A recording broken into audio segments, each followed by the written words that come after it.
Crimea está a punto de caer. En una península ya sumida en la oscuridad y sin combustible durante días, las autoridades de ocupación rusas de la región se vieron obligadas a admitir que habían perdido el control y, en efecto, reconocieron la derrota. Antes del mediodía del 26 de junio de 2026, y lo hicieron con uno de los pasos más simbólicos de la guerra hasta ahora.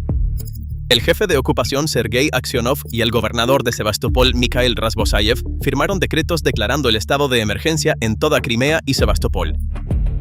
Entonces, los que declararon una emergencia en una península vendida durante 3 años y medio como Rusia para siempre, la corona de la conquista de Putin, no fueron Ucrania, fueron los propios administradores designados por Putin. Y esta decisión no surgió de la nada. Llegó solo horas después de que Zelensky lanzara una operación de contraataque de 40 días para obligar al Estado agresor a terminar la guerra. Además de eso, la medida siguió a uno de los mayores ataques con drones que Ucrania ha lanzado desde que comenzó la guerra. Primero, la magnitud de esa noche. El propio Ministerio de Defensa de Rusia anunció que había derribado 660 drones ucranianos en más de una docena de regiones sobre Moscú, Crimea, el Mar Negro y el Mar de Azov. Uno de los ataques más intensos registrados desde que comenzó la guerra. El alcalde de Moscú, Sobyanin, dijo que más de 47 drones dirigidos solo a la capital fueron derribados. Pero la verdadera historia no era el número, sino los objetivos. Esa misma noche, el SBU dijo que había atacado 2 buques militares rusos, un ferry y sistemas de defensa aérea en Kerch. En la región de Tula, canales independientes de Telegram informaron sobre explosiones en la planta química Azot y residentes se quejaron de un persistente olor a amoníaco. El gobernador local también confirmó ataques a instalaciones industriales.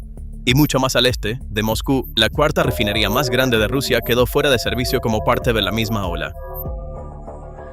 Los decretos de emergencia que entraron en vigor a la 1 de la tarde del 26 de junio, firmados por el jefe de ocupación Sergei Aksionov y el gobernador de Sebastopol Mikhail Razbosayev, enumeraron la justificación oficial como de naturaleza económica.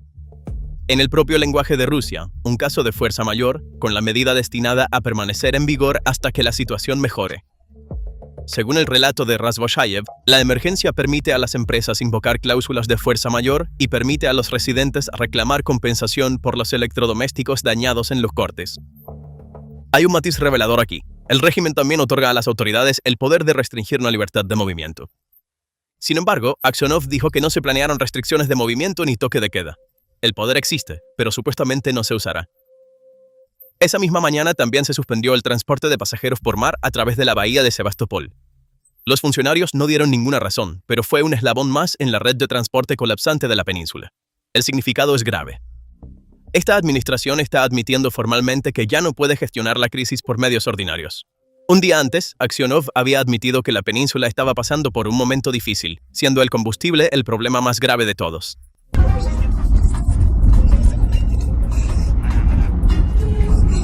E incluso reconoció que ningún sistema de defensa aérea es infalible, una admisión de que el ejército no puede proteger completamente la península. El trasfondo de esa admisión revela la textura del colapso. Sebastopol ha estado a oscuras durante días. El comandante de drones Robert Brovdy dijo que el transformador principal de la ciudad había sido golpeado 7 veces. El combustible había sido reservado solo para las instituciones estatales desde el domingo. Los residentes que hablaron con CNN describieron no poder encontrar gasolina y escuchar sirenas de ataque aéreo varias veces al día. Desde Simferopol llegaron imágenes de estantes vacíos y calles desiertas apocalípticas. Y el público ya había tomado una decisión antes que el gobernador. Las imágenes satelitales de Planet Lab mostraron una fila de coches de más de 10 kilómetros de largo en la carretera hacia el puente de Kerch. La cola comenzaba en un puesto de control ruso y se extendía más allá del pueblo de Ivanivka. Los analistas de imágenes contaron aproximadamente 1.500 vehículos civiles tratando de salir el 24 al 25 de junio. Astra midió la fila en al menos 15 kilómetros en la noche del 25 de junio. Después de que el puente estuvo cerrado durante 6 horas tras un ataque nocturno, el conteo subió a alrededor de 2.800 vehículos en la mañana del 26 de junio, con esperas de hasta 5 horas. La claridad importa aquí. Esto no es un convoy militar varado. Estos son civiles huyendo. El detalle humano más llamativo, la mayoría de los coches llevaban bidones de combustible en el maletero, en los asientos, incluso en el techo. Conductores se dirigían a la Rusia continental para comprar combustible, ya que las bombas de la península se habían quedado sin suministro. La administración de ocupación aumentó el límite de líquido transportable de 100 a 200 litros debido a la escasez. Lo más cruel de todo, incluso los camiones cisterna de combustible destinados a aliviar la crisis estaban atascados en la misma fila.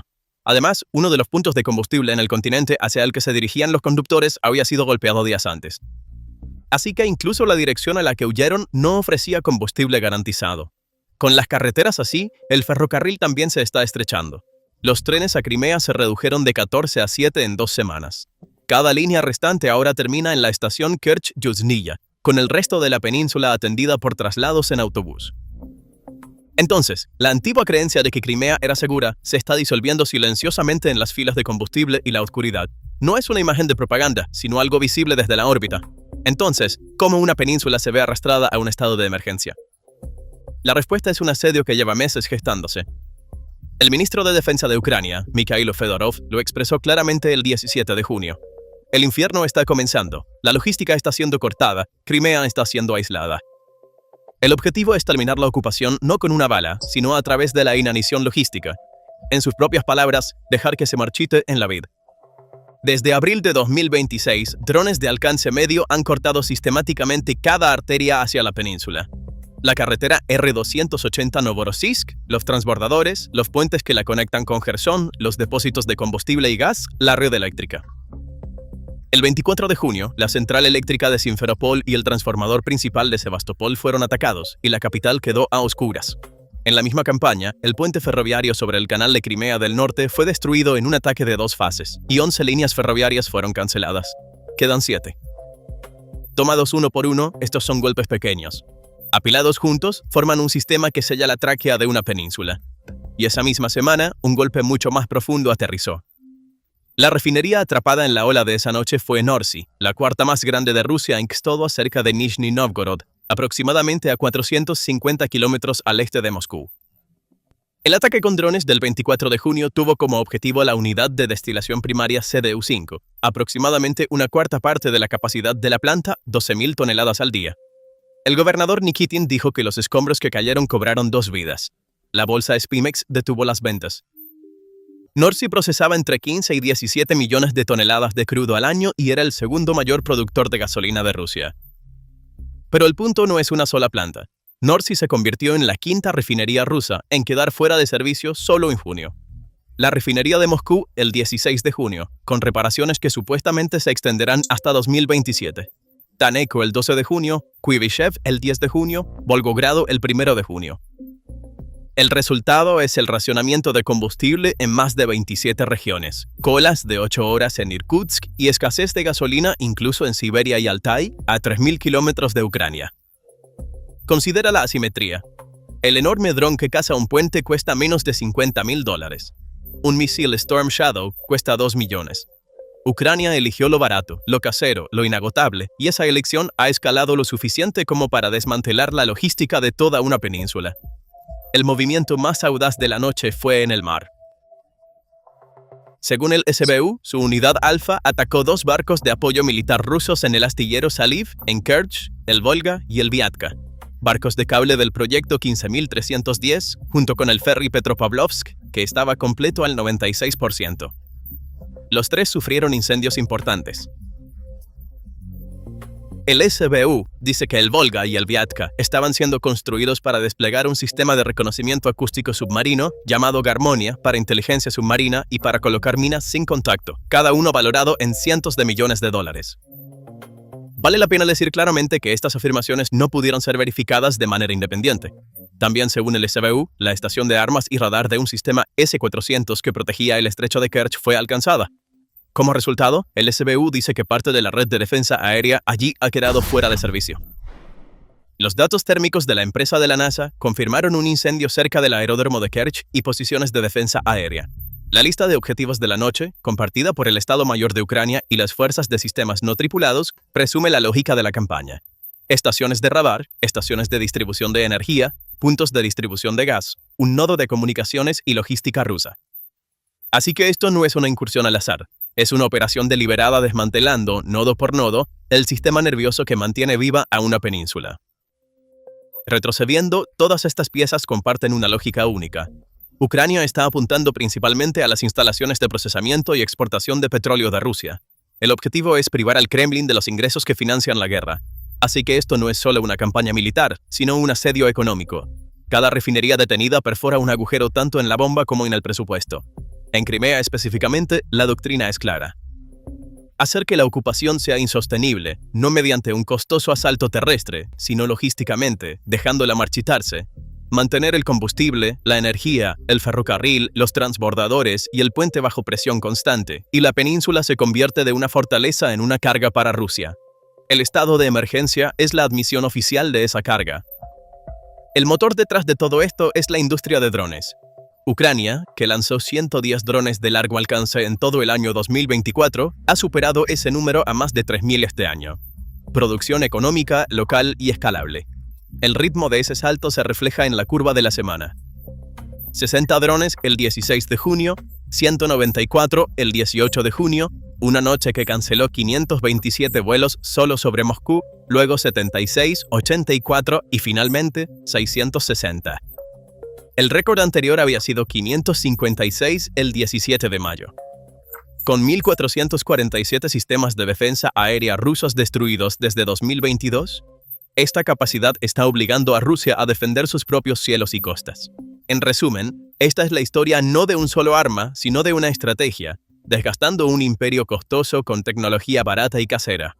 Y la factura de ese desgaste ya no se paga solo en el frente.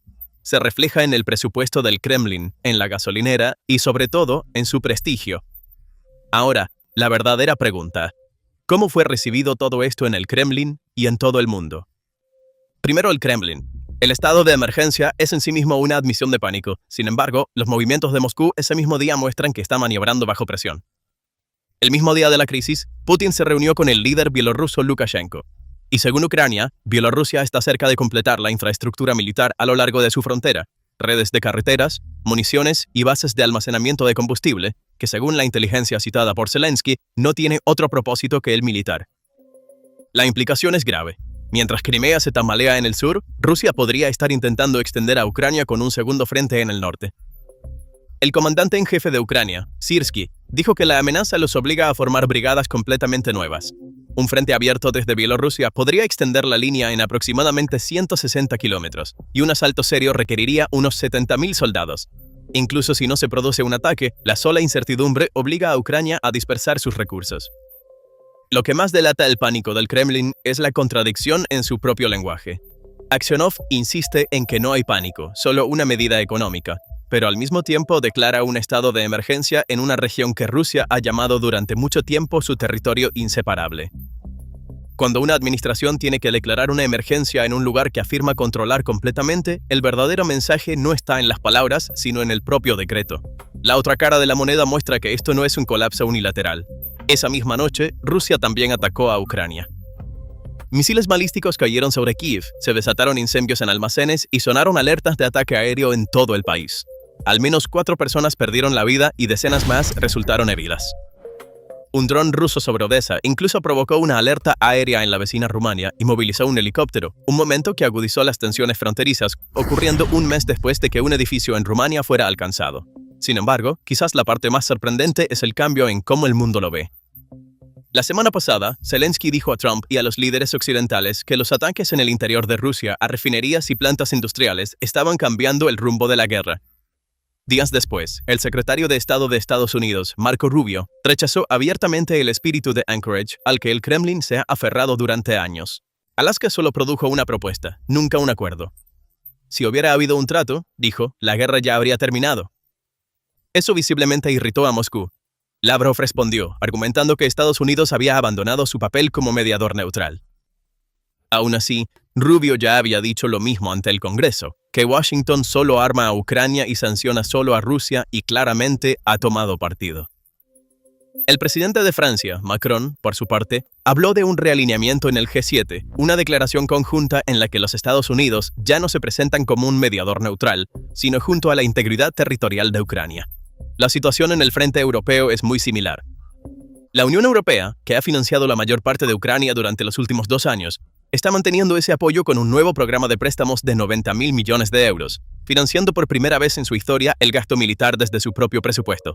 Así, a medida que este mito se resquebraja, la postura de Occidente junto a Ucrania se hace aún más visible. Entonces, ¿Qué está viendo exactamente el mundo? Las imágenes hablan por sí solas. Kilómetros de coches que se extienden hasta el horizonte en imágenes satelitales, un decreto oficial de estado de emergencia, civiles huyendo al continente con bidones de combustible y las calles apocalípticamente vacías de Simferopol. Y esta es una península vendida durante 3 años y medio como un refugio seguro para vacaciones, una que este año tuvo que suspender el turismo y los campamentos de verano para niños. La imagen de una región no se forma por declaraciones oficiales, sino por cuadros como estos. Y a medida que estas imágenes se difunden por la prensa mundial, el tono de Occidente se endureció notablemente. La forma en que Rusia nombra este colapso es en sí misma una confesión. Cuando Yankoy cerró, se le llamó una estación técnica. Cuando el servicio de trenes se detuvo, la razón se convirtió en peligro de aviación. La escasez de combustible se presentó como una dificultad temporal. 5 eufemismos distintos ocultan una sola verdad. La retaguardia ya no es segura. Pero los depósitos vacíos, los convoyes detenidos y la artillería silenciada no pueden esconderse detrás de estas palabras. La imagen no debe leerse de manera unilateral. El puente de Kerch está físicamente en pie. El tráfico limitado continúa. Las líneas pueden ser reparadas y Rusia se ha adaptado muchas veces en esta guerra. Nuevas rutas, carreteras costeras, convoyes disfrazados de civiles. Todavía no ha ocurrido una separación total, pero la expresión «todavía no» es precisamente lo crítico. En este momento, ambas arterias terrestres están dañadas al mismo tiempo. Reparar ambas a la vez divide los recursos, y cada línea reparada espera una nueva ola de ataques. La reparación se convierte en una herida que nunca se cierra. Además, la crisis se limita por ahora en gran medida al combustible y la munición. Cuando llegue el invierno, la calefacción y los alimentos también tendrán que pasar por las mismas líneas presionadas. Y la evaluación en cascada del Instituto para el Estudio de la Guerra señala que esta tendencia es estructural, no temporal. Para rodear a un ejército, tienes que cortar las arterias que lo alimentan.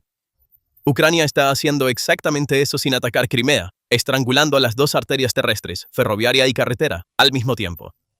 El ferrocarril fue golpeado en su corazón el 8 de junio. La carretera ya se había convertido en un corredor de fuego.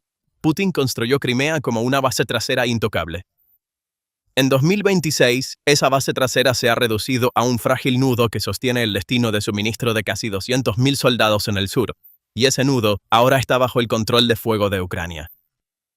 Mantener un pedazo de tierra significa poder alimentarlo, y Rusia ya no puede alimentar su propia línea vital. Rusia llama a esta imagen una estación técnica, pero la verdad es demasiado clara para que las palabras la cambien. La región considerada más segura se ha convertido en una trampa junto con el ejército que alimenta. Si encontraste este contenido interesante, no olvides dar me gusta, dejar un comentario y seguir el canal.